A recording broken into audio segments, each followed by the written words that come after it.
Hello friends, our today's topic is explanation of formation of drops and bubbles. बघा drops आणि bubbles, drops वेगळे असतात, bubbles असतात. Shape जरी स्फेरिकल असला तरी पण ड्रॉप म्हटल्यानंतर इट इज फिल्ड इनसाइड पण विथ लिक्विड वगैरे असतं. ड्रॉपच्या आतमध्ये लिक्विड्स असतात आणि बबल्स म्हटल्यानंतर इनसाइडमध्ये पण एअर असती, बाहेर एअर असती आणि आतमध्ये पण बबलच्या एअर असते. ड्रॉप म्हटल्यानंतर they are filled with the liquids आणि आउटसाईडला काय असतं तर एअर असते. मग असे ज्यावेळेला आपले ड्रॉप आणि बबल्स फॉर्म होतात त्यावेळेचं एक्सप्लेनेशन आपण पाहणार आहोत. So liquid drops and small bubbles are spherical in shape because of the forces of surface tension dominate the gravitational force. इथं रिझन सांगितलेले आहे की त्यांचं स्पेरिकल शेप का आहे तर forces of surface tension dominate gravitational force. म्हणजे जर एखादा बबल किंवा ड्रॉप आपण इमॅजिन केला तर त्याच्यामध्ये ग्रॅव्हिटेशनल फोर्सपेक्षा कोहेसिव्ह फोर्स जे आहेत या सरफेस टेन्शनचे फोर्स आहेत ते डॉमिनंट असणार आहेत आणि ॲज अ रिझल्ट त्यांचा शेप आहे तो कसा असतो तर तो स्पेरिकल असतो. So these force always try to minimise the surface area of the liquid. कुठले फोर्सेस? हे forces due to surface tension ते काय ट्राय करतात, त्यांचा काय ट्राय असतो की प्रयत्न कसा असतो की minimize the surface area of the liquid. लिक्विडचा जो सरफेस एरिया आहे तो जेवढा मिनिमम करता येईल तेवढा त्यांचा प्रयत्न असतो. A bubble or a drop does not collapse. ते फुटत का नाहीत? बिकॉज, त्याचं रिझन सांगितलंय, because the resultant of the external pressure and the force of surface tension is smaller than. बघा रिझल्टंट कुणाचं आहे? एक्सटर्नल प्रेशर, आउटसाइडचं pressure and force of surface tension, ह्या दोन्हीचा रिझल्ट हा किंवा रिझल्टंट कसा असतो हा, that resultant is smaller than the pressure inside a bubble or inside a liquid drop. म्हणजे बबल असू दे किंवा लिक्विड ड्रॉप असू दे त्याच्या इनसाइडमधलं प्रेशर हे ग्रेटर असतं आणि त्याच्यापेक्षा की रिझल्टंट कशाचं आहे तर एक्सटर्नल प्रेशर आणि फोर्स ऑफ सरफेस टेन्शन, त्याची जी व्हॅल्यू आहे ती बबल किंवा लिक्विडच्या ड्रॉपच्या इनसाइडच्या प्रेशरपेक्षा स्मॉलर असते, व्हाईस वर्सा. हे नीट लक्षात ठेवायचं आहे. नाव आता आपण एक्सप्लेनेशन किंवा डेरिव्हेशनला सुरुवात करणार आहोत की काय आहे ते प्रेशर वगैरे. बघा त्याच्यासाठी आपण ही डायग्राम बघायची आहे. Excess pressure inside liquid drop आपण इथे इमॅजिन करतोय की हा ड्रॉप आहे आणि हा त्याचा रेडियस आहे. ड्रॉपच्या इनसाइडमधलं प्रेशर आहे ते पी आय आहे, इनसाइड आहे म्हणून पी आय.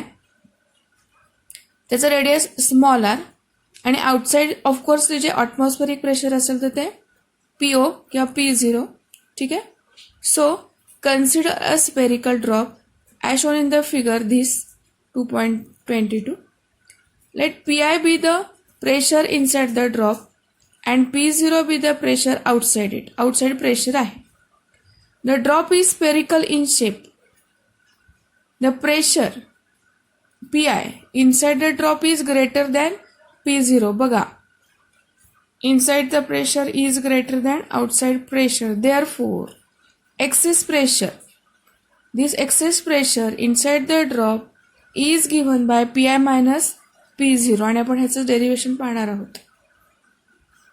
मग for that let us radius of the drop increases from R to R plus dr. बघा आधी किती आहे? ड्रॉपचा रेडियस R आहे आणि प्रेशरमुळं हळूहळू त्याचा शेप वाढत चालला, त्याचा सरफेस एरिया वाढत चालला. तो ड्रॉप आहे तो 3 डायमेन्शनली मोठा मोठा होत चाललेला आहे.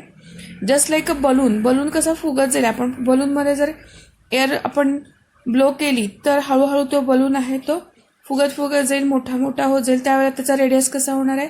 वाढत जाणार आहे. मग सुरुवातीला रेडियस किती होता तर R होता. इनसाइडचा प्रेशर एक्सेस आहे, जास्त आहे, त्यामुळं आपला जो ड्रॉप आहे त्याचा रेडियस R पासून R प्लस डेल्टा म्हणजे एवढ्या अमाऊंटपर्यंत रेडियस वाढत गेलेला आहे. आता डेल्टा आर म्हणजे काय आहे की हा जो स्मॉल इन्क्रीज इन रेडियस आहे that is delta R. So delta R is very small so that the pressure inside the drop remains almost constant. Delta R म्हणजे चेंज इन किंवा इन्क्रीज इन रेडियस जो आहे तो किती small आहे की जेणेकरून ड्रॉपच्या आतमधलं इनसाइडमधलं जे प्रेशर आहे ते कॉन्स्टंट राहील. Now let the initial surface area of the drop be A1 म्हणजे आपला ड्रॉप आहे तो मोठा होण्याच्या आधी जेव्हा त्याचा रेडियस R आहे तेव्हाचा area A1 is equal to 4 pi R². Final surface area म्हणजे आपला एक्सेस प्रेशरमुळे ड्रॉप मोठा झालाय, हा एवढा मोठा झालेला आहे की जेणेकरून त्याचा एरिया काढायचा आपल्याला. मग हा त्याचा रेडियस काय होणार, हा R plus delta R. So final area of the drop be A2 is equal to 4 pi R plus delta R bracket square. कारण हा झाला सरफेस एरियाचा फॉर्म्युला आहे की रेडियसचा स्क्वेअर आणि चेंज झालेला एरिया काढायचा आहे आपल्याला, त्याच्यासाठी चेंज झालेला रेडियस पण आपल्याला कन्सिडर करायला लागेल. So R plus delta R bracket square. मग A2 जो आहे हा बघा, हा जो R plus R A plus B bracket स्क्वेअरच्या नुसार एक्सपान्शन केलेलं आहे. R² plus twice R delta R plus delta R square. नंतरच्या स्टेपमध्ये काय आहे, ह्या स्टेपमध्ये 4 पायनं प्रत्येक टर्मला मल्टिप्लाय केलंय 4 pi into delta R square. ठीक आहे. But delta R is very very small, तो स्मॉल आहे. देअरफॉर ही जी टर्म आहे delta R square can be neglected. Therefore final area A2 will become as a 4 pi R² plus 8 pi R dr. आता आपल्याला increase in surface area काढायचा आहे. Increase in surface area of the drop is given by final area minus initial area. Therefore increase in surface area dA is equal to A2 minus A1 is equal to 8 pi R delta r. This is equation. आता हा जेव्हा आपला area increase होतोय त्यावेळेला काहीतरी work done होतंय. So dA is work done is stored as excess surface energy. मग work done in increasing the surface area, area कितीने इन्क्रीज झालाय बाय dA एवढ्या अमाऊंटनं. That work done is stored as excess surface energy given by this formula. dW small अमाऊंटचं area increase झालेला आहे surface area, त्यामुळे small अमाऊंटचं work done dW is equal to TdA. हे आपण लास्ट काही व्हिडिओजमध्ये आपण पाहिलेलं आहे. सो सरफेस एनर्जी आणि सरफेस टेन्शनमधलं relationship dW is equal to TdA is equal to T into DAचा इथला जो आहे 8 पाय R डेल्टा आर ते इथे सबस्टिट्यूट केलेलं आहे. So dW is equal to T into 8 pi R delta r. This work done is also equal to the product. Product कोणाचं आहे, product of the force which causes increase in the area. आता area कुणाचा increase झाला आहे, of the bubble, and the displacement delta r which is the increase in the radius of the bubble.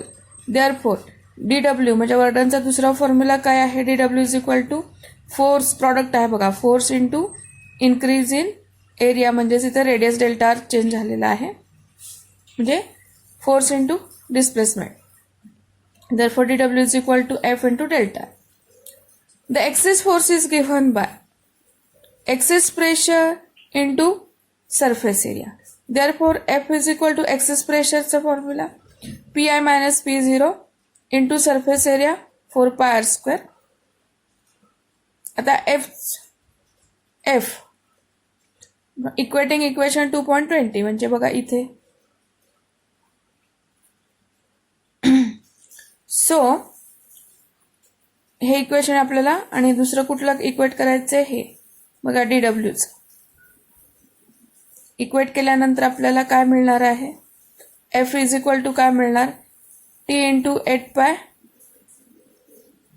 R into delta R is equal to PI minus P0 is equal to 4 pi R² into delta R. आता इथे delta R cancel होणार आहे. And finally PI minus P0 is equal to हा T म्हणजे rearrangement होतं टर्म्सचं आणि final formula आपल्याला मिळतो PI minus P0 is equal to 2T upon small r, where small r is the बघा radius of the spherical top, initial radius of the drop. This equation gives excess pressure inside a drop and it is also called as a Laplace law. कुणाचा? Laplace law of a spherical membrane. And in case of soap bubble असेल, drop वेगळे बघा. Drop म्हणल्यानंतर आतमध्ये liquid आहे आणि soap bubble म्हणल्यानंतर inside मध्ये एअर असणार आहे, आउटसाइडला पण एअर असणार आहे. So in case of soap bubble, there are two free surfaces in contact with air, the inner surface and the outer surface. So for a bubble, equation 2.19 means कुठलं? This area, हा जो area आहे ना, so changes to two surfaces आहेत म्हणून 2 into 8 pi r delta r. Hence total increase in the surface area of the soap bubble while increasing the radius by delta r is given by this formula 2 into 8 pi r delta r. Mug in this case work done will be excess pressure. Work done by this excess pressure is given by dw into pi minus p0 4 pi r square delta r or t into 16 pi r delta r or pi minus p0 is equal to 4t upon r. बघा, बबलसाठी हा formula आहे. Soap bubble pi minus p0 is equal to 4t upon r. आणि जर drop असेल, ड्रॉपसाठी pi minus p0 is equal to 2t upon small r. हा थोडासा change आहे, तो नीट नोटीस करायचा आहे आणि लक्षात ठेवायचा आहे. Any suggestions? Comment in the box. Thank you.